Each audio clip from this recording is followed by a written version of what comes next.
디지털 공동 번영을 위한 디지털 권리 장전이라는 주제로 준비를 하고 계신데요.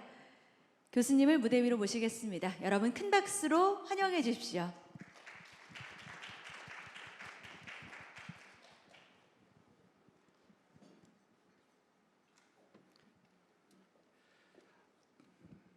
반갑습니다. 강원대학교의 권호열 교수라고 합니다. 저는 이번 트랙이 데이터와 소사이어티 4개의 트랙으로 이번 행사가 구성되어 있습니다만, 혁신과 그리고 기술 그리고 글로벌 이슈들 끝으로 소사이어티인데, 소사이어티 중에서 앞에 교육적인 문제를 송상한 교수님께서 재미있게 발표하니까 잘 들었습니다. 많이 배웠습니다. 감사드리고요. 저는 이 최근에 굉장히 큰 이슈가 되는 디지털 권리 장전이 지금 정부에서 열심히 하고 있고 이미 상당한 부분이 준비가 돼 있어서 진행이 되고 있습니다. 그 부분을 소개를 드리고 여러분들께서 또 좋은 아이디어가 있으실 것 같아서 그 부분을, 오늘 제가 사용하는 시간이 4시 반까지입니다만은 제 발표는 4시 25분까지 하고 질문을 받고 서로 논의하는 시간을 갖도록 하겠습니다.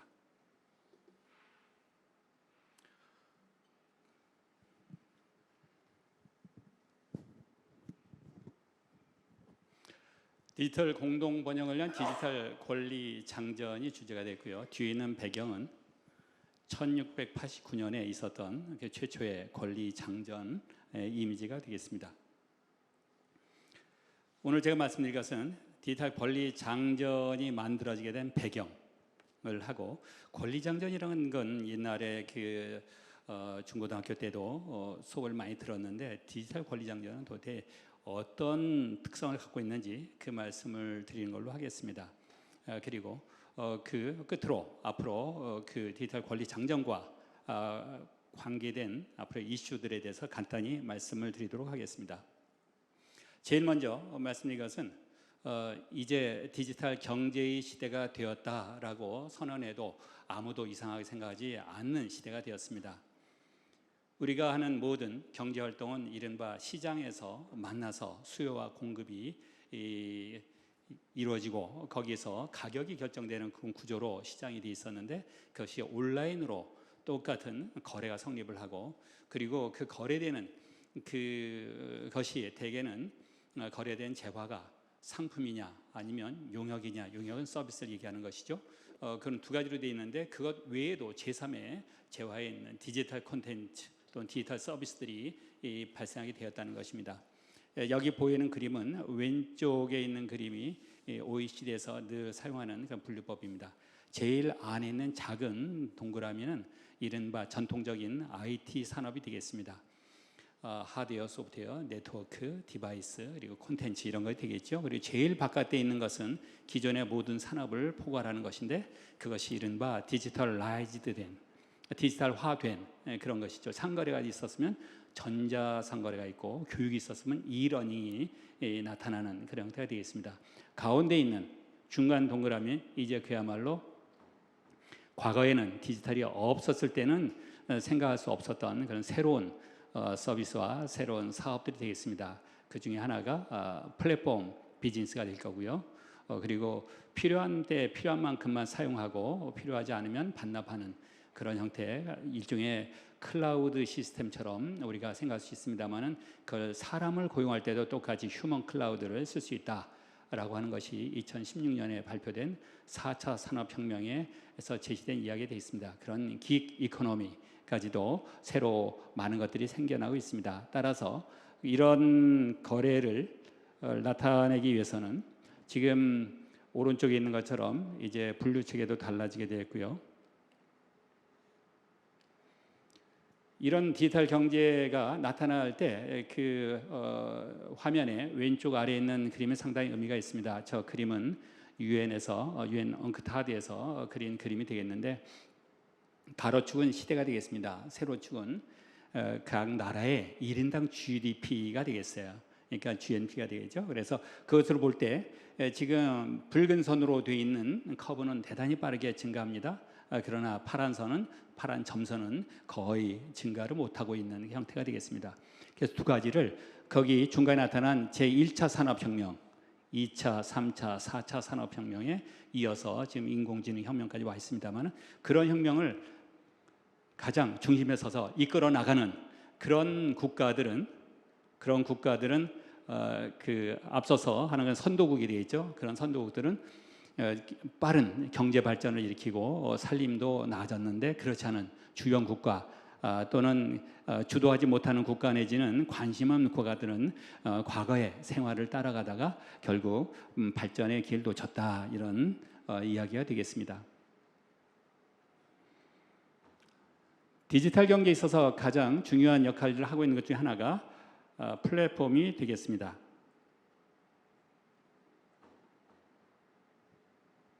그 플랫폼은 대개 우리나라가 5천만 명이 1인당 소득이 한 3만 불 정도, 5천만 거의 3만 불 하면 1조 5천억 달러 정도를 1년에 벌어들이게 된 겁니다. 요즘은 경제가 조금 그 침체기로 가는 면이 있어서 안타까운 생각이 들지만 앞으로 좀 나아지지 않을까 생각을 해봅니다. 그런데 애플 같은 회사는 회사 하나가 갖는 그 회사의 기업 가치가 3조 달러를 넘은 지가 꽤 오래됐습니다.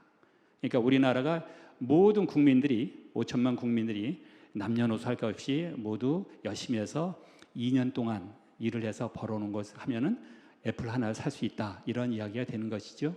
그런 것처럼 지금 이렇게 거대한 그런 플랫폼 기업들이 많이 생겼고 거기서 경제가 주도되고 있다. 그러니까 여태까지 전통적인 시장에서는 얼마나 큰 시장이 서는가에 따라서 그 시장의 가치가 달라지는데 이제 그 시장이 온라인으로 서고 사이버 세계에서 이루어지는데 그것이 그야말로 한 번에 10만 명, 20만 명 오는 게 아니라 1억 명, 10억 명이 참여하는 그런 거대한 시장이 돼가고 있다. 이것이 디지털 경제의 굉장히 중요한 포인트가 되겠고 이 대목에서 또한 그 가장 중요한 이슈 중에 하나는 인공지능이 저기서 큰 역할을 하고 있다 이렇게 얘기가 되어 있습니다. 그러니 앞으로 그야말로 단골 손님이 수억 명이 돼도 그 단골 손님 한 명 한 명마다 그 사람들의 원하는 수요를 다 맞춰줄 수 있는 시대가 되었다 이렇게 볼 수 있는 것이죠.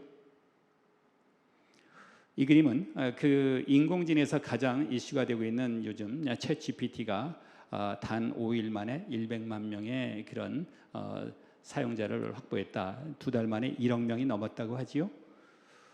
지금도 계속 발전을 하고 있다고 생각이 듭니다. 오른쪽에 있는 그림은 그만큼 이른바 인공지능의 시장이 규모가 증가하는 걸 보여주고 있고요. 저는 이 그림이 가장 인상적이라고 생각이 들었습니다. GPT-4인데 이 그림 하나를 놓고 물어봅니다. 저 줄을 끊으면 어떻게 될까요? 그러니 풍선이 날아갑니다라고 대답을 합니다. 저거는 어떻게 보면 참 엔지니어가 볼 때도 신기하게 짝이 없는 노릇입니다. 저 그림에서 풍선이라는 것을 찾아내야 되고 풍선이라는 것이 하늘로 떠오르는 그런 물체라는 걸 다 이해하고 있지 않으면 답이 나올 수가 없는 것이죠. 저 이상으로 대단히 앞선 그런 인공지능의 기능들이 있어서 바로 앞에 송상우 교수님께서 교육 부분에서도 적절히 활용하는 것이 우리에게 굉장히 중요하다 말씀하신 것으로 이해하고 있습니다. 이런 기술의 발전에 기술 환경의 변화에 못지않게 지금 생각을 해보면은 지금 세계적으로 여러 가지 리스크들이 존재합니다.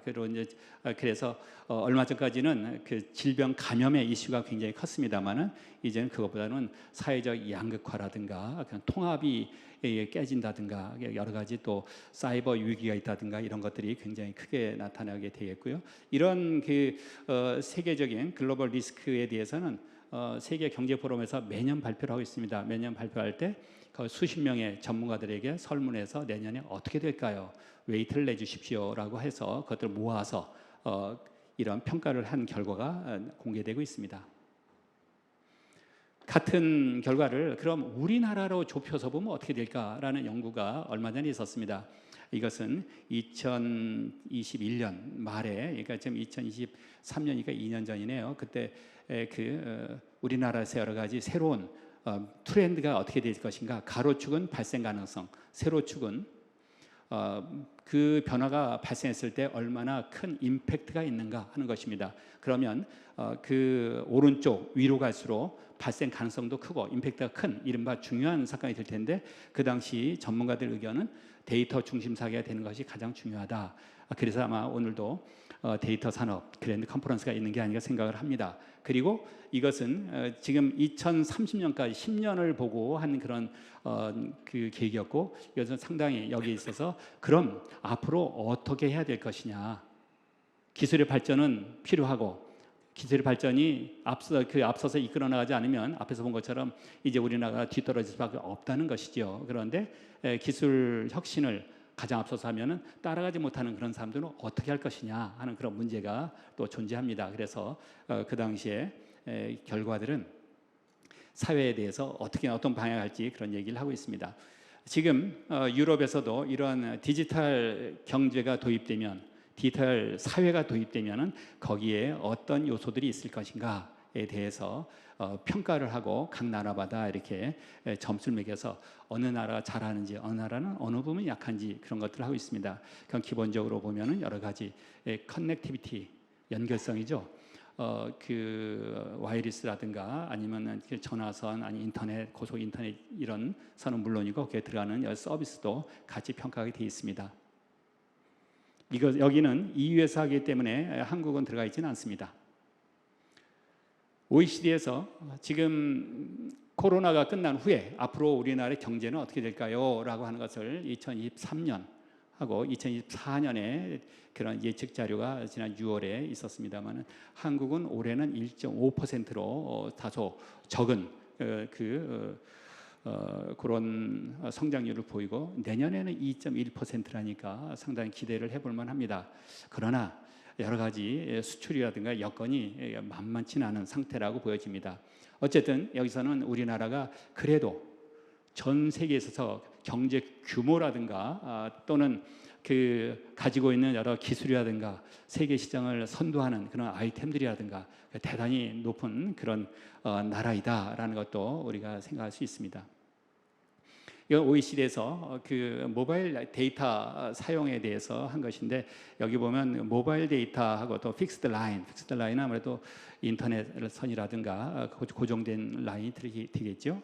그래서 거기 보면 아래쪽에는 한국들이 나타나는 걸 알 수 있습니다. 그런데 위에는 한국의 이름이 위에 있는 두 그림에는 별로 나타나고 있지 않습니다만 이거는 한국이 그 못해서 그렇다기보다는 모바일 쪽은 인터넷이 기존에 인터넷이 잘 돼 있지 않던 나라들이 더 열심히 하는 바람에 그쪽이 좀 더 올라갔다 이렇게 보셔도 될 것 같습니다. 한국은 인터넷을 어느 정도나 하는 걸까요? 우리가 정말 잘하고 있는 걸까요? 이에 대해서 톨토이스 미디어라는 회사에서 평가를 한 데이터입니다. 한국은 세계적으로 보면 대개 6등 이제는 7등 정도 하는 걸로 되어 있습니다. 그런데 거기에 평가되는 여러 가지 실제로 인력이라든가 인프라라든가 운영 환경, 연구 개발 능력, 정부의 정책, 전략 그리고 사업화 이런 점으로 보면 이게 일정하지는 않고 사실 아직 보면 사업화 부문에서는 상당히 점수가 낮은 것으로 나타나고 있습니다. 그래서 저 부분은 지금 그러지 않아도 굉장히 우리나라에서는 인공지능에 관한 벤처 기업들이 아주 열심히 하고 있습니다만은 이제 조만간 이제 큰 기업들이 나타나서 주도를 해야지 저런 지표가 올라가지 않을까 생각을 합니다. 여기서 보면 그 많은 전 세계적인 나라 가운데 그래도 우리나라가 상당히 상위권에 속한다. 그러나 점수로 보면은 지금 그 상위권 국가 중에서는 그래도 그렇게 아주 높은 편은 아닙니다.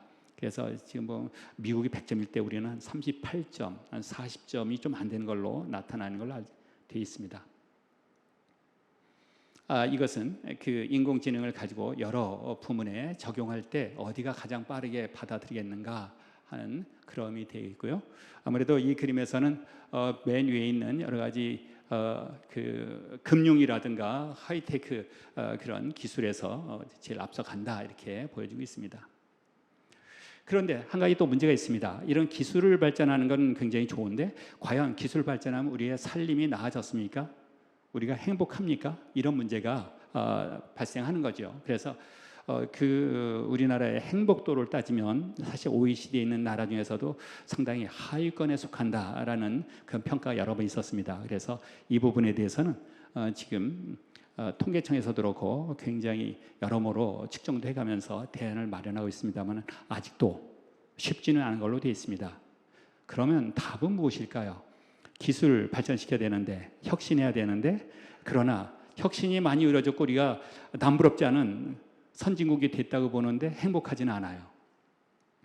그래서 2021년에 했던 그 프로젝트 팀에서 결론 내리기는 결국은 혁신을 하게 되면 뭔가 중요한 그 혜택, 베니핏들이 얻어지는데 그것을 소수가 독점할 것이냐 아니면 다수가 공유할 것이냐, 위와 아래의 축입니다.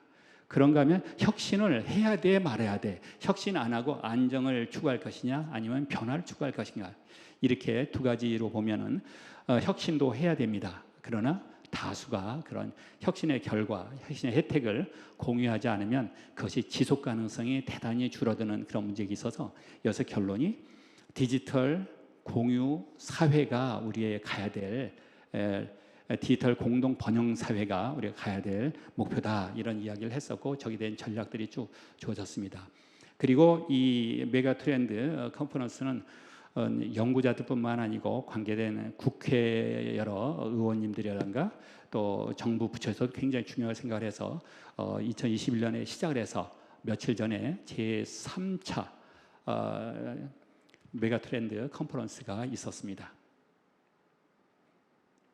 이제 정책 얘기를 잠깐 말씀드리려고 합니다. 정책 얘기를 하면은 우리나라 ICT 정책들은 여러 가지가 있는데요. 아무래도 최근에서 가장 중요한 것은 4차 산업혁명이 발표되는 2016년 그때부터 시작되다고 볼 수 있습니다. 그래서 4차 산업혁명이 이미 일어났고 이것에 따르면 앞으로 700만 명의 실업자가 생긴다라는 발표를 하니까 한국은 아주 충격을 받았습니다. 700만 명이 한국에서는 일하는 이른바 그 경제 활동을 하는 인구가 한 2,500만 정도 되는 걸로 되어 있는데요. 2,500만 중에 700만 명이 실업자가 되는 건 아니고 전 세계가 그렇다는 얘기입니다. 그런데 아무튼 거기에서 굉장히 빠르게 대응을 했고 그래서 1년 후에 4차 산업혁명 대응에 아이코리아 4.0이 나왔습니다. 그래서 쭉 진행하면서 데이터도 있고 통신도 있고 그 여러 가지 거기 들어가는 그 AI도 있고 그래서 그걸 모두 묶어서 데이터 D, 네트워크 N, AI A, DNA라는 전략으로 갔다 하면서 쭉 가게 되고 코로나가 터지면서 한국판 뉴딜이 제안이 됩니다. 그리고 나서 그 후에 이제 2022년에 들어서 메타버스가 굉장히 또 관심을 받았고 2022년 작년이죠. 작년 9월에 이른바 대한민국 디지털 전략이 발표가 됩니다. 거기와 또 새로운 하나의 큰 분수령이 되겠습니다. 그 이후에 모든 계획들은 대한민국 국가 전략에, 국가 디지털 전략에 맞춰서 진행되고 있다 해도 과언이 아닙니다. 그래서 이 대한민국 디지털 전략이 있는데요. 여기는 국민과 함께 세계 모범이 되는 디지털 대한민국을 만들자 이렇게 주제를 내걸었고요. 여러 가지가 있습니다만 큰 꼭지는 이렇게 보면 됩니다. 결국은 디지털 경제가 필요하다, 디지털 사회가 필요하다, 디지털 문화가 필요하다. 경제와 사회와 문화가 모두 다 바뀌어야 된다는 거고요. 경제에서는 확장, 성장이고 사회 쪽에서는 포용이 문제입니다. 문화에서도 혁신의 코드가 필요합니다. 그것 외에 가장 먼저 할 수 있는 것으로 디지털 플랫폼 정부가 하나 들어가 있고 그 네 가지 외에 하나 들어가 있이 결국은 우리가 인력 양성하는 것이 중요하다. 전문가도 양성하고 일반인들도 누구나 디지털에 대해서 쉽게 적응할 수 있도록 하는 그런 디지털 역량을 키워야 된다. 이렇게 5가지 꼭지가 큰 전략으로 되어 있는 것이 되겠습니다. 기억을 해주시기 바라고요. 그 후에 신성장 4.0 전략이 12월에 작년 12월에 발표가 됩니다. 여기서는 여태까지 있었던 모든 제조업을 이제 산업혁명 4.0에 맞춰서 제4차 산업혁명에 맞춰서 새로 전환을 하겠다 그런 얘기가 되겠고요. 그리고 나서 올해 1월 달에 들어서 잘 아시는 제1차 데이터 산업 전형 기본 계획이 발표가 됩니다. 2023년에서 2025년까지로 하는데요. 3년 계획입니다. 그래서 이 대개 보면 여러 가지 정부가 발표하는 정책에는 계획들이 많습니다. 그 계획이 먼저 발표가 돼야지 계획에 따라서 그 예산이 집행될 수 있는 명분도 생기고 예산을 마련하기도 좋습니다. 그런데 그런 모든 계획들 가운데 더 중요한 계획이 기본 계획인 것이죠. 그래서 여기 보면은 데이터 산업에 대한 진흥을 하는 기본 계획이 발표가 돼서 세계 최고의 데이터 강국으로 도약하는 것을 목표로 삼았습니다. 다음에 이것은 약간 그 이때 데이터가 나면 항상 AI가 같이 가지 데이터만 모아놓으려고 하는 것은 큰 의미가 없거든요. AI를 위해서 사용할 수 있는 데이터를 어떻게 우리가 마련할 것인가 그런 문제가 될 텐데 그 데이터를 할 때 인공지능의 신뢰성에 대해서는 상당히 일찍부터 우리나라가 앞서서 연구를 했습니다. 그 부분이 2021년 5월부터 이게 보면 신뢰할 수 있는 AI 실현 전략이라고 해서 연구를 했고 여기에 대해서는 많은 아이디어들이 OECD나 관계되는 여러 가지 국제 기구나 협의체에서도 같이 연구가 진행되는 걸로 알고 있습니다. 그 앞에 있었던 연구는 제가 있었던 키스디에서 연구원들이 굉장히 훌륭한 연구들이 잘 했던 것이 되겠고요. 그러면서 이제 2016년에 4차 산업혁명으로부터 5년이 지났습니다. 2021년이 됐죠. 그때 이미 코로나의 중간이었는데 이제 그동안 코로나의 비대면 경제를 통해서 많이 그 경제가 바뀌었는데 그러면은 이것을 그대로 디지털화는 정부와도 많이 했는데 그대로 둘 것이냐 이게 한 단계 더 들어가도록 한다. 디지털 심화 시대라는 개념이 거기서 나오게 됩니다. 그래서 정보화가 도입기, 발전기에서 이제 성숙기로 들어가는 개념으로 돼 있고요. 거기 보면 디지털 심화 시대의 여러 가지 장점들이 분야별로 있습니다. 교육과 또 고용 문제, 또는 보건, 또 디지털 신산업, 교통, 미디어 등등이 모두 그런 문제가 있고요. 자세한 것은 자료를 봐주시기 바랍니다. 그래서 이런 환경에서 지금 인공지능들을 여태까지 이 과거에는 2022년까지는 사실은 전문가들을 위해서 아니면 인공지능 전문 기업들을 위해서 정책들이 나왔다면 이제 이것을 일상생활로 확산을 하자라는 것이 나오게 됩니다. 그래서 인공지능 일상화 및 산업 고도화 계획이 올해 1월 달에 나왔고요. 거기에 여러 가지 수요 창출, 시장의 문제고 기업의 산업을 부흥시키는 문제죠. 인프라를 제공하고 법제도를 한다. 그런데 여기 굉장히 재미있는 게 법제도 추진 과제 디지털 신질서 얘기가 나옵니다. 여태까지는 여러 가지 법들이 필요할 때마다 만들었는데 그걸 전체를 하나의 기본법을 만들고 기본법 아래서 관계되는 여러 가지 법들을 만들어가는 게 좋겠다. 그래서 모든 법 체계가 서로 연계되고 통합적으로 하는 게 좋겠다 하는 것이 아이디어 나오고 그래서 그것이 여러 법들 가운데 뒤에서 디지털 사회 기본법이라는 걸 만들자. 그걸 통해서 모든 디지털 사회, 디지털 산업, 디지털 문화 이런 그 법들이 다 연결될 수 있도록 해보자 하는 그런 아이디어가 지난 1월 달에 나오게 됐습니다. 그래서 거기 디지털 신질서에 대한 얘기가 많이 나왔고요. 그런데 이 디지털 신질서 이야기는 상당히 히스토리가 있습니다. 그래서 히스토리의 첫 번째 꼭지는 2021년 12월에 제가 아까 말씀드린 것처럼 그 당시에 키스디에서 주관한 디지털 대전환 메가 트렌드 컨퍼런스에서 디지털 공동 번영 사회라는 화두를 던졌고요. 그리고 나서 작년 그 9월에 뉴욕선언이 있습니다. 대한민국이 디지털 모범 국가로 세계를 선도하겠다. 그렇게 하고 그 다음에 쭉 진행돼서 보면 다시 올해 들어와서 파리 선언에서 역시 같은 글로벌 디지털 규범이 필요하다는 것들이 얘기가 되고 다음에 이제 9월 말이 돼서 이른바 디지털 권리 장전이 발표가 됩니다. 그래서 대한민국의 새로운 디지털 규범 질서를 전 세계에 제시합니다라고 선언을 하게 된 것이지요. 그래서 그 내용을 우리가 보면 영국의 권리 장전은 1689년입니다. 그때는 왕이 절대 권한을 갖고 있으니 마음대로 하는 것을 이제 의회의 승인을 받지 않으면 할 수 없도록 아니면 법이 그 법을 어기고는 못하도록 이런 것들이 법치주의가 확립되는 것이 삼권 분립 확립되는 것이 1689년이죠. 그렇게 돼 있고 지금 미국에서는 한 100년 후에 독립전쟁 후에 권리장전을 만들게 됩니다. 거기서도 사실은 우리가 영국으로 독립했지만 영국이 갖고 있는 좋은 건 받아들이자. 영국의 권리장전, 장전은 Bill of Right. 그래서 Bill은 사실 법안이라는 뜻이지요. 가장 기본법이다라는 뜻이 되겠습니다. 그것을 받아들여서 13개 조항을 12개 조항을 제시했다가 10개 조항이 서로 합의가 됩니다. 승인이 됩니다. 그래서 10개 조항이 되는데 재미있는 건 거기에 무기소지가 수정헌법 제2조에는 무기소지가 허용이 돼요. 그러니까 자기 스스로 잘 지킬 수 있도록 하는 그런 것들이 있고 나머지는 여러 가지 법치주의에 대한 그런 것들이 영국의 그 권리장전이 그대로 들어온다고 보면 되죠. 대한민국 헌법은 권리장전이 어디 있을까요? 그것이 헌법의 파트 2에 보면 국민의 기본 권리와 의무에 있습니다. 그래서 거기에 30개 조항으로 되어 있고요. 미국이 작년에 인공지능 시대에 있어서 모든 것이 자동화되는 데 있어서 거기에 기본권 침해의 소지가 크다. 그러므로 앞으로 모든 일을 할 때는 5가지 원칙을 꼭 지키도록 해야 된다라고 화이트하우스에서 발표를 하게 됩니다. 대통령이 아주 강조를 하는 거죠. 그래서 5개 원칙이 보이는 바와 같고요. 우리나라에서는 그 디지털 권리장전이 올해 9월 달에 이렇게 해서 발표가 되는 것입니다. 그래서 이것은 영국의 1689년의 권리장전이고요. 미국의 권리장전은 1791년입니다. 100년 정도 시간차가 있습니다.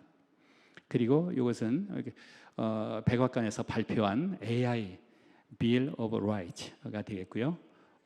우리 대한민국 헌법에서는 제2장 국민의 권리와 의무에 모든 것이 정의되어 있고 디지털 권리장전은 이렇게 되어 있습니다. 그래서 권리장전이 9월 달에 시작이 됐는데 그것은 지금 여기 있는 것처럼 기본적인 기본 원칙을 5개를 가지고 5개가 자유와 권리 보장, 디지털 환경에 있어서 이렇게 보면 됩니다. 공정한 접근과 기회 균등, 디지털 환경에 있어서 안전과 신뢰 확보, 디지털을 사용하는 데 있어서 디지털 혁신의 촉진, 인류 후생의 증진. 이 5번째는 국제적으로도 우리가 리더십을 가져야 되겠다 하는 그런 이야기가 되었습니다. 그래서 내용들이 이렇게 되어 있고요. 끝으로 여기 있는 건 디지털 소사이어티는 디지털 권리 장전의 일부는 아닙니다. 그런데 디지털 소사이어티가 마침 그 당시에 작년 9월에 만들어져서 거기에 이 디지털 할리번이라도 부릅니다. 여러분이 혹시 관심 있건 참여하실 분들은 디지털 소사이어티로 인터넷을 검색해 보면 연락처가 있을 걸로 생각을 합니다. 거기에서 전체를 이렇게 오거나이즈하는 그런 역할들을 많이 하고 있습니다. 끝으로 이제 이 디지털 공동 번영 사회를 거기서 새로운 질서가 필요한데 어떻게 할 것인가 그것을 되게 보면 앞에 대한민국 디지털 전략에서 본 것처럼 경제와 사회, 문화를 볼 수 있습니다. 교육도 있습니다. 그리고 경제는 그 앞에 산업이 반드시 필요합니다. 그래서 이런 5가지에다가 디지털 정책 하는데 모든 것이 디지털 환경에서 더 빠르고 더 효과적으로 결정하고 실행하도록 하는데 초점이 맞춰져 있습니다. 내용은 신기술 혁신과 스마트 제조, 그리고 디지털 금융, 신경제 성장, 디지털 포용, 사회의 연결성 확대, 디지털 콘텐츠, 문화적 다양성, 통합적 교육, 디지털 인재, 데이터 기반 의사결정, 그리고 보안 강화 등등이 되어 있습니다. 그래서 제가 드린 말씀은 크게 보면은 지금 기술 혁신은 계속 필요하다. 그러나 그 못지않게 필요한 것이 우리 사회적인 그런 모든 사람들이 행복하게 살 수 있는 삶의 질에 관계된다. 2가지를 다 하기 위해서는 결국은 우리가 경제뿐만 아니고 사회와 문화까지 걸친 그런 새로운 질서가 만들어져야 된다. 그 질서가 만들어지는 것은 지금 아까 디지털 사회의 기본법들이 제정되는 것을 연말까지로 목표를 했습니다만은 계속 진행 중에 있는 걸로 알고 있습니다. 그래서 거기에 참여도 하고요. 그래서 저런 법들이 앞으로 우리가 해야 될 여러 가지 업무라든가 사업이라든가 아니면 생활에 있어서 좋은 가이드가 되지 않을까 생각을 합니다. 시간이 4시 반이 정확히 됐네요. 그래 질문 받아야 되겠죠? 예. 질문 한 분 정도 시간 관계상 가능할 것 같습니다. 사실 마무리해야 되는 시간이기도 하고요. 질문 딱히 없으시면 여기서 마무리하도록 하겠습니다.